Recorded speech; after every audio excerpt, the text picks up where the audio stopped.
लकड़हारा और सुनहरी कुल्हाड़ी की कहानी। एक समय की बात है, एक जंगल के पास एक लकड़हारा रहता था। वह जंगल में लकड़ी इकट्ठा करता था और उन्हें पास के बाजार में बेचता था कुछ पैसों के लिए। एक दिन की बात है, वो एक पेड़ काट रहा था, तभी वहाँ एक की गलती से उसकी कुल्हाड़ी पास की एक नदी में गिर गई। नदी बहुत ज़्यादा गहरी थी और वास्तव में तेज़ी से बह रही थी। उसने बहुत प्रयास किया पर अपने कुल्हाड़ी को खोजने की, लेकिन उसे वो वहाँ नहीं मिली। अब उसे लगा कि उसने कुल्हाड़ी खो दी है। वही दुखी होकर वो नदी के किनारे बैठकर रोने लगा। उसके रोने की आवाज़ सुनकर नदी के भगवान उठे और उस लकड़हारे से पूछा कि क्या हुआ।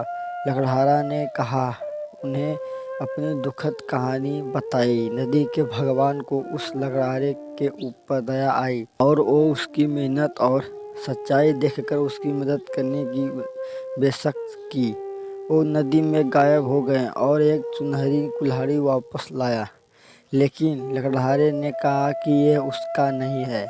वो फिर से गायब हो गए और अब की बार उन्होंने चांदी की कुल्हाड़ी लेकर वापस आए, लेकिन इस बार भी लकड़हारे ने कहा कि ये कुल्हाड़ी उसका भी नहीं है।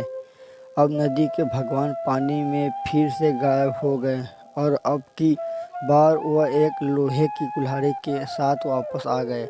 लोहे की कुल्हाड़ी देखकर लकड़हारे ने मुस्कुराया और कहा कि ये उसकी कुल्हाड़ी है।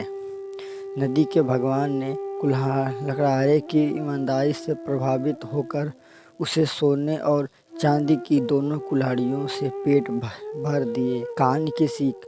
इस कहानी से हमें यह सीख मिलती है कि दोस्तों, हमें ईमानदारी सर्वोत्तम नीति है, ईमानदारी करनी चाहिए। दोस्तों, हमारे चैनल को सब्सक्राइब जरूर करें और हाँ, कहानी अगर अच्छा लगे तो लाइक भी जरूर करें। धन्यवाद।